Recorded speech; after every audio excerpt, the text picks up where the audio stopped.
네, 오늘 어머니 기도회 첫 개강날에 오신 여러분들을 환영하고 축복합니다. 오늘 우리에게 주신 하나님 말씀을 먼저 봉독해 올리겠습니다. 신약성서 에베소서 2장 10절 한 절의 말씀입니다. 제가 봉독해 올리겠습니다. 우리는 그의 만드신 바라 그리스도 예수 안에서 선한 일을 위하여 지으심을 받은 자니 이 일은 하나님이 전에 예비하사 우리로 그 가운데서 행하게 하려 하심이니라. 아멘. 네, 이제 우리 또 귀한 강사분을 소개하도록 하겠습니다. 제가 이렇게 즐겨 읽는 이 피터 드러커라는 이 경영의 아버지라고 일컫는 분이 계시는데요. 이분이 이런 말씀을 하셨습니다. 리더가 갖는 특징을 두 가지로 요약해 본다면 하나는 어디로 갈지를 아는 것이다. 다른 하나는 사람들이 갈 수 있도록 설득하는 역량일 것이다. 우선 자신이 보아야 한다. 자신이 어디로 갈지를 알게 되기 때문이다. 우리 이 글을 읽을 때 제가 우리 담임 목사님을 기억했는데요. 목사님 항상 멀리 보십니다. 그리고 또 깊이 보셔서 또 그 길로 또 저희들을 인도해 주시는데요. 항상 우리에게 좋은 말씀 전해주시는 우리 담임 목사님, 우리 큰 박수로 모시도록 하겠습니다. 먼저 우리 무한리필과 우리 스태프들이 한 이 너무나 좋은 이 공연을 또 찬양을 감사드립니다. 여러분들 큰 박수로 한번 우리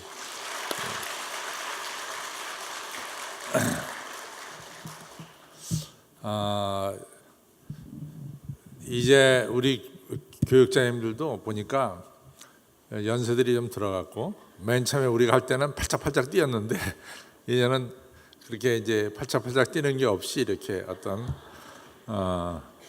이 극을 만들어서 이렇게 조용하면서도 우리의 마음을 이 터치 감동을 주는 이런 귀한 것을 하셔서 너무 감사합니다. 이 사실은 이제 교회를 목회하면서 목사님들이 오래 목회하면은 가장 한 교회에 오래 목회하면 가장 힘든 게 뭐냐면 부활절, 크리스마스, 추수감사절이에요. 이 절기설교라는 게 빤한데 이게 저만 해도 벌써 한신교에서 13번째 지금 모든 절기설교를 해야 되거든요. 안 해본 절기설교가 없어요. 내가 보면은.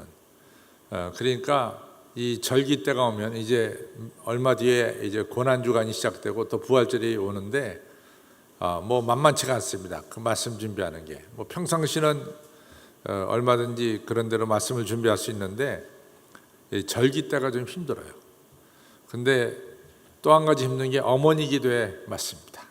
내가 우리 어머니 기도를 시작하고 그래도 지금은 내가 1년에 한 2번 하는데 시작에 처음에 시작할 때는 처음과 마지막을 담임 목사님이 하라 그래서 내가 1년에 4번 어머니 근데 뭐 그게 뭐 상당히 힘들어요. 그래서 이번에 어머니 기도의 이제 시작은 저한테 또 맡겨질 것 같은데 어떻게 말씀을 전할까? 그래서 우리가 어떻게 하면 존귀한 아이로 우리가 키울까 하는 것에 대해서 좀 생각을 해보려고 합니다. 제가 오늘 좀 말씀을 전하려고 한 건 찰스 스탠리 목사님에 대한 이야기를 좀 하려고 그러거든요. 상당히 훌륭하신 목사님인데 이 목사님이 태어나서 9개월 됐을 때 아버지가 돌아가셨어요. 그래가지고 어머님 이제 밑에서 자라나게 됐는데 아버지가 뭐 별로 남겨놓은 거 없이 돌아가셨으니까 얼마나 어려웠겠어요. 그러니까 어머니가 아침부터 저녁 늦게까지 이같이 일하면서 가정 살림을 이끌었습니다. 그러니까 이 찰스 스탠리 목사님의 어린 시절 하면은 떠오르는 게 외롭고 고독했다. 왜냐하면은 아침에 학교 갈 때도 자기가 대강 아침 먹고 가고 또 점심 때 샌드위치도 자기가 싸가지고 가고 또 학교 끝나고 집에 오면은 집에 아무도 없고 저녁 때가 돼서야 어머니가 들어오시고 그러니까 자기가 어린 시절은 하루 종일 혼자서 지내는 이런 외로운 시절, 고독한 시절이었다 이런 얘기를 합니다.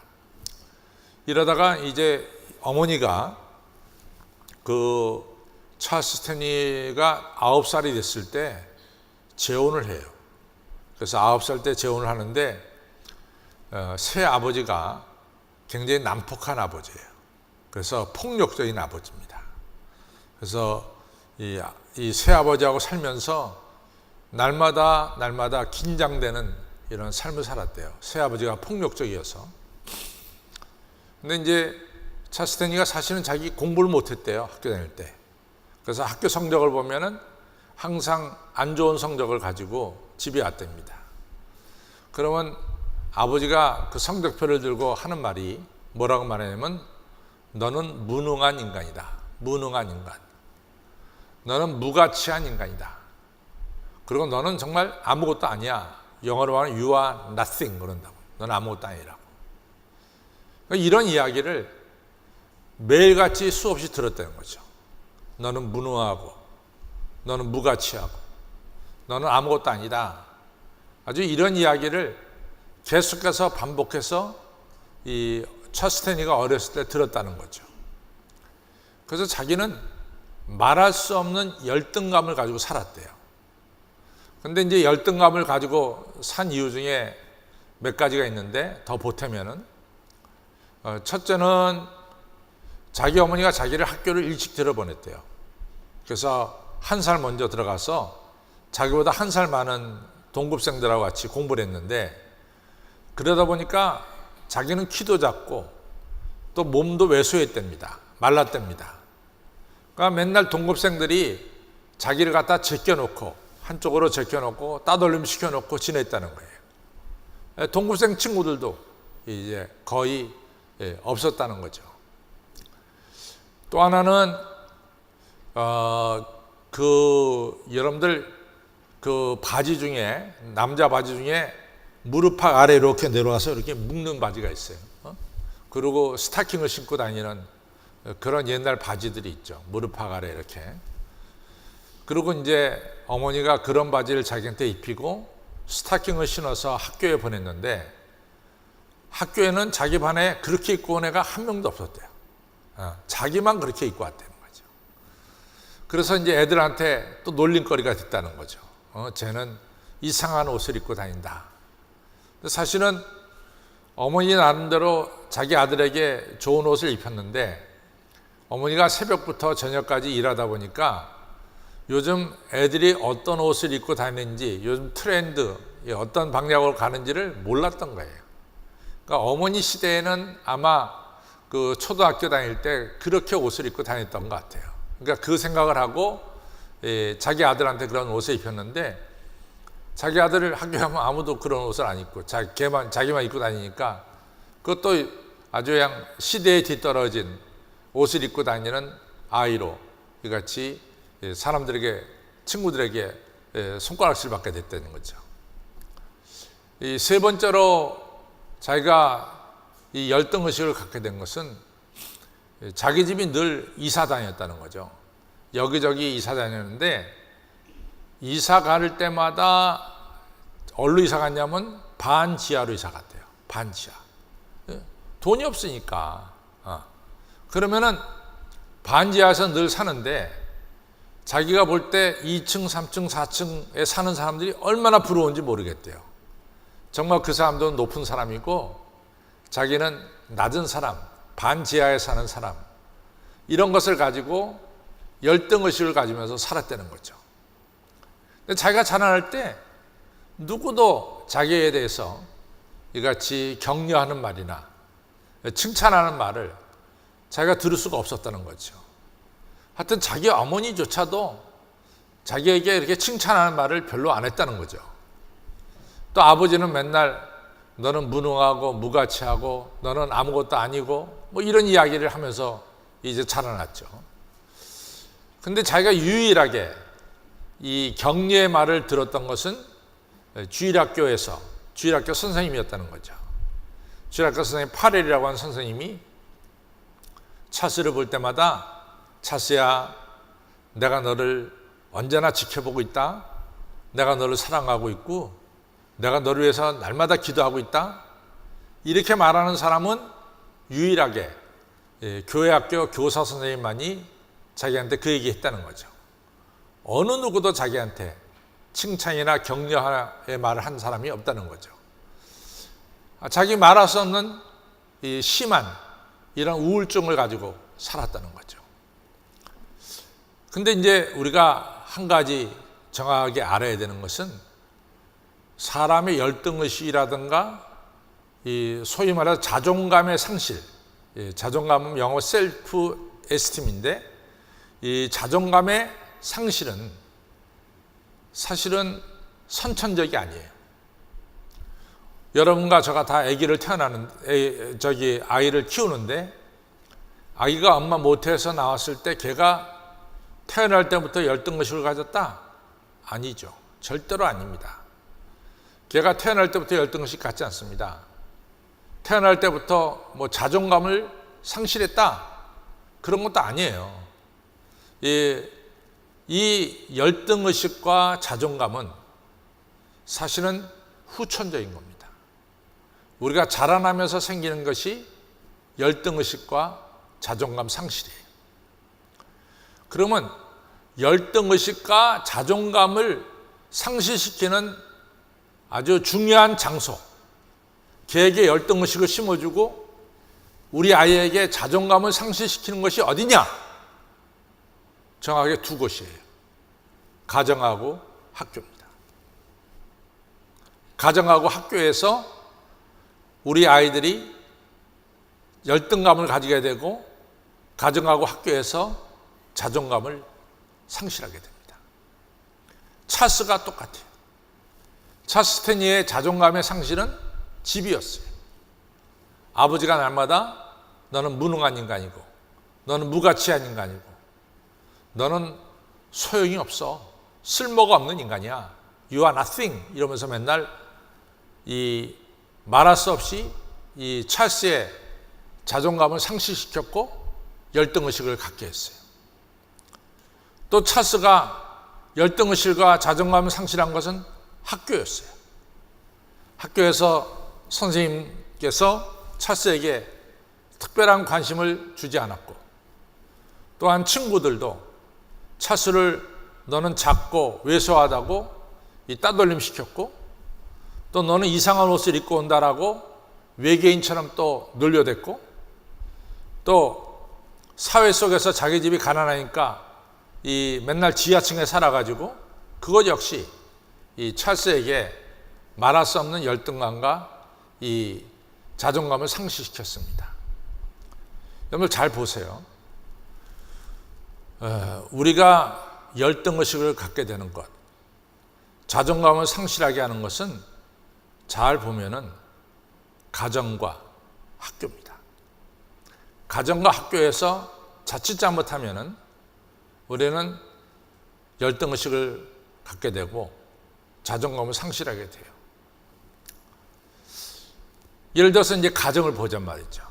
가정을 보면은 여러분과 저의 부모로서 우리 자식에 바라는 것이 뭘까? 잘 보세요. 우리 아들, 딸이 사실은 하나님의 계획 속에서 이 땅에 태어났습니다. 우리 하나님께서 무작정 여러분과 저를 보내시지도 않았고 우리 하나님께서 무작정 우리들의 자녀를 이 땅에 보내지도 않았어요. 우리 자녀가 하나님의 계획 속에서 이 땅에 태어났다라는 생각을 여러분들은 얼마나 하고 있는지 모르겠어요. 그렇죠? 그리고 내 아이를 향한 하나님의 계획이 무엇일까? 이런 생각 별로 안 하죠. 근데 이제 부모의 계획, 부모의 생각 속에서 자식이 자라는 경우가 많이 있습니다. 예를 들자면은 제가 잘 아는 사람 한 분이 있는데 이분이 부모님은 이분한테 너는 꼭 법관이 돼야 된다. 이것이 아주 집중적으로 이분한테 교육을 시킨 거예요. 그래가지고 이 사람이 이 서울대학교 법과대학을 들어갔는데 사수를 해서 들어갔어요. 사수. 그러니까 부모님이 서울대 법대를 쳐서 떨어지면은 재수시키고 또 떨어지면은 삼수시키고, 또 떨어져서 4수째 서울법대를 들어갔습니다. 근데 이제 문제는 뭐냐? 서울법대를 들어가서 사법고시에 패스해야 되는 거예요. 근데 서울법대를 졸업하고 사법고시 시험 보는 연령까지 사법고시를 봤는데 사법고시를 패스를 못했어요. 이 사람은 평생 직장 가져본 적이 없어요. 평생 직장 가져본 적이 없대요. 이 사람이 한 일은 뭐냐? 이 사람 어머니가 약국을 했는데 맨날 어머니 옆에서 약국 보조원으로 일하다가, 그러다 장가 가고, 장가 가서도 보조원으로 일하다가, 그리고 이같이 인생을 살아간 거예요. 아니, 이 사람이 왜 이렇게 됐습니까? 이 사람이 이렇게 된 것은 이 사람을 향한 하나님의 계획을 생각하지 않았어요. 오로지 부모는, 이 사람은 법관이 돼야 돼, 이 아들은. 그러니까 그거밖에 없었다고. 부모의 계획에 의해서 이 사람은 그냥 고등학교 졸업하고 사수를 했고, 그리고 뭐 서울법대를 나왔어도 사법고시 패스 못하니까 그럼 어느 정도 떨어지면은 그 다음엔 나는 사법고시가 안 되겠구나 이렇게 생각하고 다른 데 직장을 찾았어야 되는데, 근데 그냥 끝까지 이 사법고시 칠 수 있는 연령까지 사법고시 치다가 안 되니까 끝난 거예요.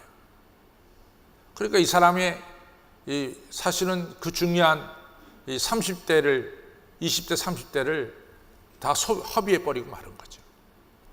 그리고 기껏 이제 어머니가 약사니까 어머니 약국에서 어머니를 돕는 일로, 헬퍼로 인생을 사는 거죠.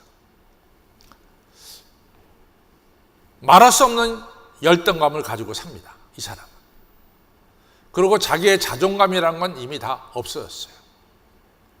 그럴 거 아니에요? 자기 서울법대 동기들 보면은 법관도 되고, 또 사법고시 패스를 못했어도 일반 뭐 삼성이나 LG 같은 직장에 들어가서 부장이 되고 상무가 되고 전무가 다 됐단 말이지.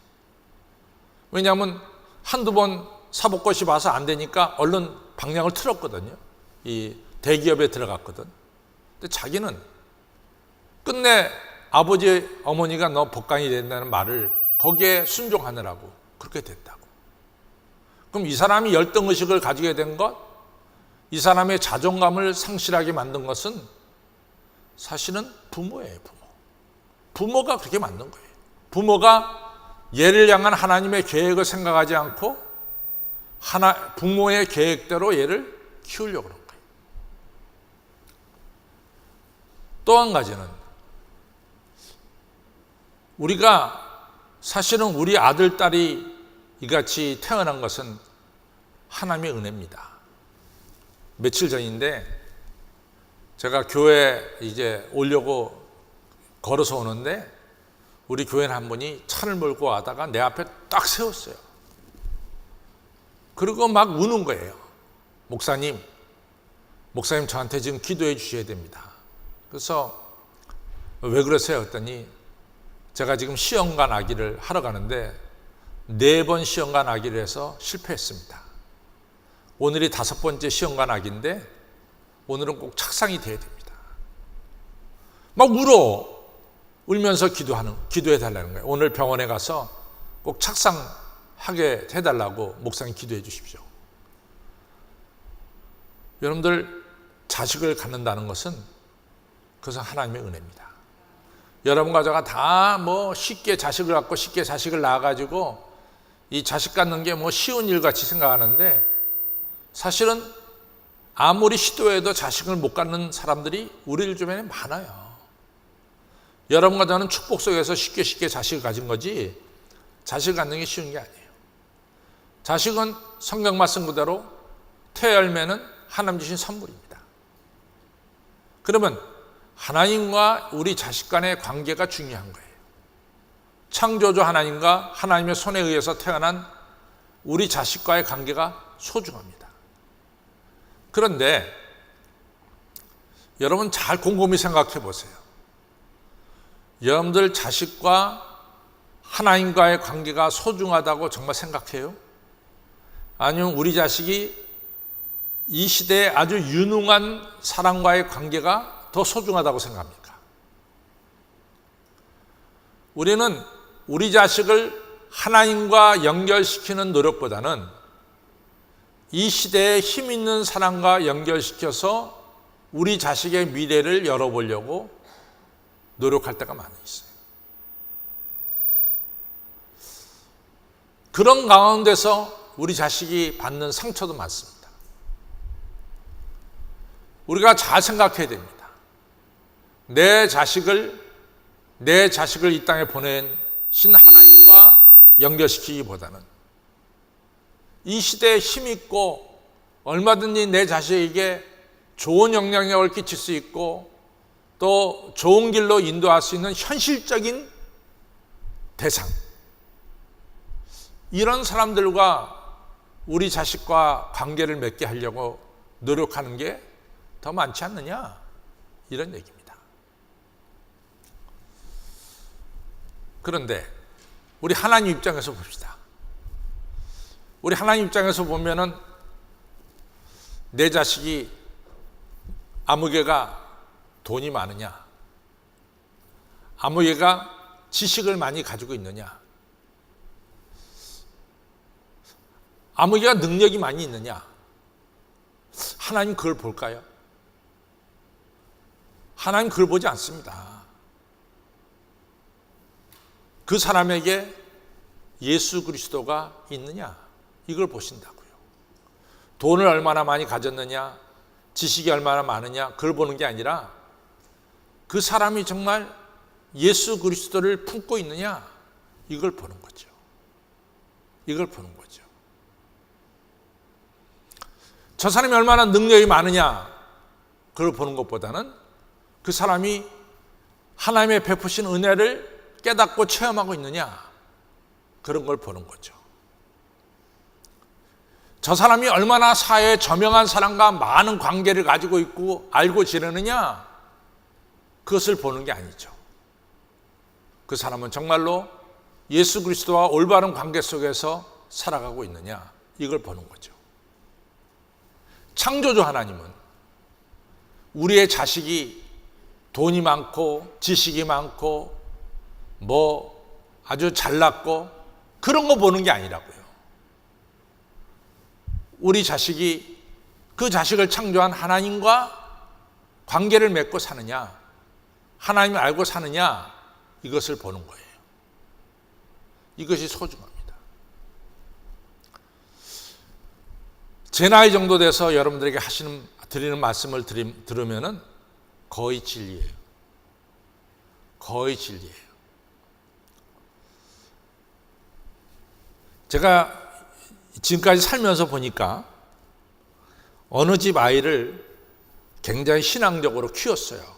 그래서 그 부모는 그 아이는 어떻게 해서도 하나님과의 관계 속에서 키웁니다. 근데 어느 부모는 주일학교 때까지, 초등학교 주일학교 때까지는 교회를 다니게 했어요. 이제 중고등부 시절부터는 교회에 안 가게 하고 이 주일날 되면은 학원 보내고 이랬어요. 이래가지고 이 주일학교 내내 교회학교 다닌 사람은 크게 사회적으로 볼 때는 성공했다 그런 건 아니었어요. 그냥 이 미국에서 이 비즈니스, 스몰 비즈니스, 작은 비즈니스를 잘 운영해 나가면서 이 결혼해서 아이 둘 낳고 너무 행복하게 살아. 그냥 행복하게 살아. 근데 이 초등학교 때만은 교회 다니고 그 다음에는 교회를 안 다니고 학원 보낸 이 사람은 의사가 됐어요. 의사가 돼가지고 이 약사하고 결혼했어요. 그러니까 아주 돈 버는 사람들끼리 딱 결혼했어요. 근데 5년 만에 이혼을 했습니다. 그래서 가정이 갈라졌어. 근데 그것까지도 근데 아까 여기서 얘기한 것처럼 그 의사 돼가지고 이같이 키운 이 아버지 어머니의 수고가 얼마나, 집에 찾아오질 않아. 자식이 이 아들을 볼 수가 없어요. 물론 교회 안 다니는 건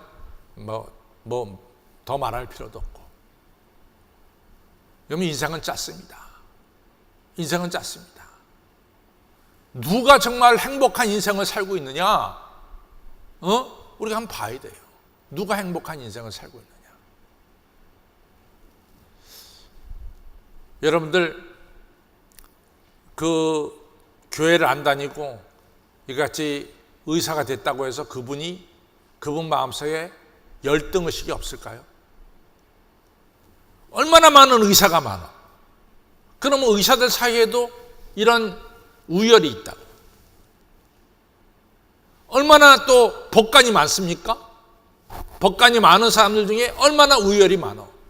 어떤 사람들은 맨날 이 서초동에서 일하는 사람이 있는가 하면 어떤 사람은 또 지방에만 파견되는 사람이 있다고.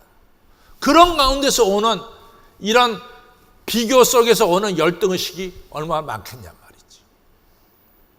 이런 열등의식, 이런 것들은 사실은 인간과 관계 속에서 나타나는 거라고. 그러면 처음으로 돌아가서 이 찰스 스탠이라고 하는 이분이 어떻게 열등의식을 극복했느냐. 그래서 오늘 우리가 읽은 에베소서 2장 10절에 해답이 있습니다. 첫째는 이분이 에베소 2장 10절을 보면서 느낀 게, 하나님께서 너를 만드셨다, 창조하셨다, 이런 말을 해요. 그런데 이 헬라어로 하나님이 너를 창조했다는 말을 어떻게 헬라어로 영어로 번역하면 어떻게 번역하면 A person of notable excellence, 이렇게 번역했어요. 그 사람 A person은 notable, 뛰어난, excellence, 뛰어난 인물로 창조했다는 거예요. 그러니까 하나님은 여러분과 저를 뛰어난 인물로 창조했다는 거지. 그럼 여러분들 중에 반발이 있을 수 있어요. 저는 그거에 동의하지 못합니다. 왜 제가 또 뛰어났습니까? 저 뛰어난 거 없어요. 학교에 가도 성적은 중하로 쳐지고, 또 여러 가지 면을 볼 때 나보다 잘난 사람이 너무나 많은데 왜 하나님은 나한테 A person of notable excellence라는 이런 말씀 하십니까? 난 그런 사람 아닙니다. 얼마든지 항변할 수 있어요. 나는 보통 사람이고 보통 이해할 수도 있습니다. 근데 성경에 보면은 그런 반항들이 있거든요. 예를 들어 사사기 6장에 보면은 기드온이 이 포도주 틀에서 미리삭을 했단 말이에요. 미디안이 추수 때마다 뺏어가니까. 근데 느닷없이 하나님의 천사가 오더니 위대한 용사야. 첫 번째 이 기드온에게 한 말을, 넌 큰 용사라는 말을 하나님이 하신단 말이지. 그러니까 기드온이, 아니 그 말이 됩니까? 내가 어찌 큰 용사입니까 말이야. 본 몰라요. 제가 미디안이 무서워가지고 지금 미디안 숨어가지고 포도즙 틀에서 제가 미리삭하는 거 입에 풀이나 붙이려고 미디안 보는 거 모르냐고 말이지. 그런데 왜 나한테 큰 용사라고 부르냐? 겁쟁이라고 불러야지. 그런데도 하나님의 사자는 한 발 정도 물러서지 않아요. 큰 용사야. 그러니까 기드온이 또 대답하죠. 우리 집이 므낫세 지파인데, 므낫세 지파 중에 우리 집이 가장 작고, 므낫세 지파에 여러 집이 있지만 그 중에서 가장 작은 집이고, 우리 집에서 제가 막내입니다. 작은 자 중에 작은 자인데 왜 나한테 큰 용사라 부릅니까? 이렇게 항변을 했어요. 그런데 하나님은 한 발짝도 물러서지 않고, 큰 용사야, 하나님이 너와 함께 하신다 그랬어요. 그래서 아체 기드온이 이 미디안 7년 동안 이스라엘 지배한 미디안을 물리치고 이스라엘 해방시켰잖아요. 기드온 사사. 사무엘상 16장에 보면은 사무엘이 베들레헴에 갔을 때 이새의 집안에 아들이 8명 있어. 막내 아들 8번째가 다윗입니다. 아버지는 다윗을 이스라엘 왕이 되고 기름 부음 받을 만한 그런 인물이 아니라고 생각해서 제껴놨어요. 읽어받을만 데려갔다. 그런데 사무엘이 하나님께 뭐라고 읽어받을 아니래. 이 집에 아들 더 있습니까? 했더니 이새가 말하기를 양치는 아들 막내가 있으면 데려오라 그랬어요. 누구도 다윗을 인정하지 않을 때 하나님께서는 다윗에게 기름 부어서 다윗이 이처럼 41명의 왕 중에서 가장 위대한 왕으로 하나님께서 세우셨잖아요. 누가 베드로를 갖다가 대단한 사람 보냐고. 베드로는 대단한 사람이 아니에요. 그런데 우리가 한 대로 베드로는 우리가 지금 아는 그대로 수제자가 됐죠. 여러분, 찰스 스탠리가 소위 말해서 자기가 새롭게 된 이유 중에 하나는 에베소서 2장 10절입니다. 하나님이 나를 A person of notable excellence로 아주 나를 뛰어나고 특별한 사람으로 나를 창조하셨다. 이걸 갖다가 믿었어요. 두 번째로 에베소서 2장 10절에 보면 뭐가 나오느냐? 하나님께서 우리를 새로운 존재로 만드셨다. New creation. 새롭게 우리를 창조하셨다. 이런 말씀하십니다. 참 중요한 말이에요. 찰스가 말하기를 내가 그리스도 안에서 바뀐 게 있습니다. 자기의 이 마음속에는 녹음기가 하나 있는데 그 녹음기에 끼어져 있는 녹음 테이프가 있는데 그 녹음 테이프는 항상 뭐라고 얘기하냐면 너 무능하고 너 모자라고 너는 공부도 못하고 너는 가난하고 이러한 테이프가 매일같이 돌아가는 거야. 자기 마음속에. 자기 마음속에는 녹음기 안에 이 테이프가 있는데 이 테이프는 너는 공부도 못하고 너는 가난하고 너는 무가치하고 너는 소용이 없고 You are nothing. 자기 아버지 한 말이 그대로 항상 맨날 돌아가고 있어요. 맨날 돌아가고 있었어. 이 테이프가 돌아가고 있을 때도. 근데 찰스가 이 예수님을 만나고 나서 녹음 테이프가 바뀌었어. 옛날 테이프는 빠져버렸어. 하나님이 우리를 사랑하시고 내가 너를 볼 때마다 내가 너를 기뻐하고 너는 특별한 존재로 태어났고 옛날 테이프가 빠져버리고 뉴 테이프가 마음속에 들어왔단 말이지. 그걸 가르쳐서 찰스는 하나님이 나를 뉴 크리에이션, 새롭게 나를 창조했다. 이렇게 얘기합니다. 예수님이 우리에게 주는 것은 새로운 테이프예요. 옛날 테이프가 아니라 새로운 테이프를 돌린다고.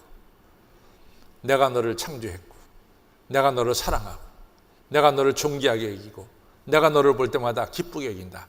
이런 새 테이프를, 옛날 테이프는 버리고 우리 안에 새 테이프를 신겨주신 거죠. 그 새 테이프가 돌아가는 거예요. 이게 뉴 크리에이션이라. 옛날에 나를 지배했던 옛 생각은 다 버리게 되는 것이고, 보라, 여러분과 고린도후서 5장 17절에 보라 너희가 새로운 피조물이다 이렇게 얘기해요. 새로운 피조물이 된 거죠. 세 번째는 자기에게 말씀해 주신 세 번째 에베소서 2장 10절의 말씀은 하나님이 너를 선한 일을 위해서 창조하셨다. 선한 일. 그러면 여러분과 저는 의로운 일, 선한 일을 위해서 창조됐어요. 그렇죠? 그러면 과연 선한 일이 뭐냐? 선한 일은 여러분과 제가 동계올림픽 가서 스피드 스케이팅으로 500m로 금메달 따는 게 물론 선한 일이지.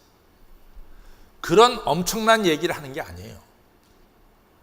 선한 일은 예를 들자면은 어떤 분들이 쿠키를 잘 만들어. 그래서 그 사람이 쿠키를 만들어서 하나를 주면은 너무 그 쿠키는 맛있어. 내가 만들어주는 쿠키를 받는 사람은, 먹는 사람은 너무 좋아하는 거야. 그게 선한 일이라. 그 일부터 시작하라는 거야. 어떤 분들은 너무 김치를 잘 만들어. 그 사람이 김치 만들면은, 김치 만들어서 주면은, 옆 사람한테 주면은 받는 사람이 너무 그 김치가 맛있다는 거야. 내가 만들어서 다른 사람을 줄 때 다른 사람이 기뻐하는 게 있어요. 또 어떤 사람은 정리를 너무 잘해. 정리를 딱 보면은 이거는 어떻게 손해야 될 줄 알아. 그래서 버릴 건 딱 버리고 챙길 건 딱 챙기고 놓는 게 있어요. 그러니까 그 사람이 그냥 와서 한번 손으로 쑥쑥 하면 너무 감사한 거야. 정리가 딱 되니까. 그게 선한 일이래도. 선한 일은 어렵고 복잡한 게 아니래도요, 여러분과 제가 잘하는 일이 있어요. 그 일을 통해서 우리가 그 일을 하는 거예요. 선한 일 하는 거예요.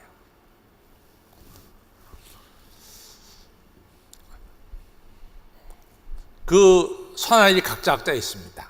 그래서 자기가 일을 해서 다른 사람이나 또 후세에게 이같이 덕이 되고 좋은 일이 되는 것, 그런 일들이 선한 일입니다. 그런 일, 내가 하는 일을 통해서 내 이웃이 기뻐하는 거 잘 보시기 바랍니다. 그걸 계속해서 발전시켜 나가는 거예요. 그걸 발전시켜 나가는 거라. 두 번째 선한 일은 뭐냐? 두 번째 선한 일은 다른 사람에 위해서 좀 기도 좀 해주세요. 중보 기도를 해주세요. 자기도만 하지 말고 다른 사람에 위해서 중보 기도를 좀 해주라고. 그게 선한 일이라도 중보 기도. 세 번째로 선한 일은 뭐냐? 아까 찰스가 말하잖아요. 자기가 어렸을 때 정말 자기에게 격려가 된 것은 주일학교 선생님 파렐 선생님이었다고. 야, 찰스야, 너 괜찮은 애다. 야, 내가 너를 볼 때마다 내가 너무 기뻐. 내가 너를 위해 기도해. 이 남한테 좀 격려의 말을 하라고, 칭찬의 말을. 별거 아니죠. 그것이 다 그 선한 일입니다. 우리가 선한 일은 동계올림픽 가서 500m 스피드에서 금메달 따는 것만 선한 일이 아닙니다. 선한 일은 우리가 하는 일을 통해서 상대방이 기뻐하고 즐거워할 때 그것이 선한 일이에요. 그 일을 자꾸 발전시키는 거야. 그 일을 계속해 나가는 거라고. 그것이 선한 일이에요. 중보기도. 내가 아무개를 위해서 정말 기도해 줘야 되겠다. 중보기도. 그게 선한 일이에요. 그리고 우리의 이 말을 통해서 한마디 격려의 말 하는 거야. 야, 난 너 볼 때마다 너무 기쁘고 즐거워. 그런 한마디가, 격려의 말이 열등의식에 빠져있던 찰스에게 희망이 됐어요. 희망이. 그러니까 격려의 말을 꼭 하시기 바랍니다. 마지막으로 우리가 구원받아서 할 수 있는 최고의 선은 예배입니다. 예배입니다. 그래서 로마서 12장 1절과 2절에 보면 너희가 예수 그리스도로 말미암아 구원을 받았느냐? 그러면 너희 자신을 거룩한 산 제물로 드려라. 그리고 하나님의 온전하시고 기뻐하신 뜻이 무엇인지 분별해서 그 뜻대로 행하기를 바란다. 이것이 로마서 12장 1절과 2절에 있는 말씀이죠. 여러분들의 자녀를 하나님께서는 특별한 자녀로 키웠어요. 그 자녀를 여러분들 기억하시고 존귀한 자녀로 여러분들이 키우시고, 절대로 잘못하면 여러분과 저가 우리 아이에게, 순수하게 태어난 우리 아이에게 여러분과 저는 자칫 잘못하면 열등의식을 심어줄 수도 있고, 이 부모님이 자칫 잘못하면 우리 자식의 자존감을 상실시킬 수가 있어요. 그것은 딴 데서 오는 게 아니야. 가정과 학교에서 옵니다. 그러니까 이것을 꼭 기억하시고 우리 자녀를 창조하신 하나님과 우리 자녀를 연결시키도록 노력을 하세요. 사람과 자꾸만 연결시키면 그 우리 자녀가 사람들 틈바구니 속에서 열등의식을 가질 수 있어요. 하나님과 연결시켜서 하나님이 주시는 무한한 힘과 지혜와 능력으로 우리 아이들이 자존감을 갖고 같이 담대함을 갖고 살아가도록 해야 됩니다. 우리 아이들이 하나님께서 특별한 person of notable excellence로 창조되었고, 우리 하나님 우리 자녀를 new creation으로 창조하셨고, 그래서 우리 하나님은 우리 아이를 하금 선한 일을 하도록 창조하셨어요. 선한 일은 조그만 것부터 시작됩니다. 그렇죠? 그렇게 해서 여러분들의 자녀를 존귀한 자녀로 키우시기를 주님의 이름으로 축원합니다. 네. 기도하고 마칩니다. 하나님 아버지, 오늘 어머니 기도의 첫날입니다. 우리 자녀들 오늘 에베소서 2장 10절의 말씀처럼 우리 아이는 하나님의 손으로 창조되었고, 그리고 새로운 존재로 창조시키셨고 선한 일을 하도록 창조하신 것을 믿습니다.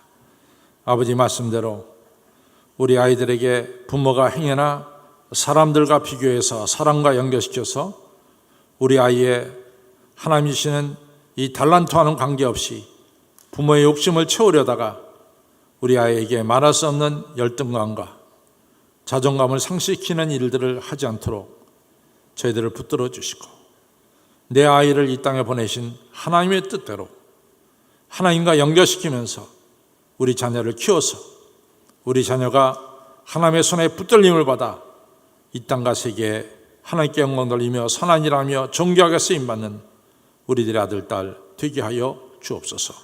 예수님의 이름으로 감사하며 간절히 기도를 쌓옵나이다. 아멘.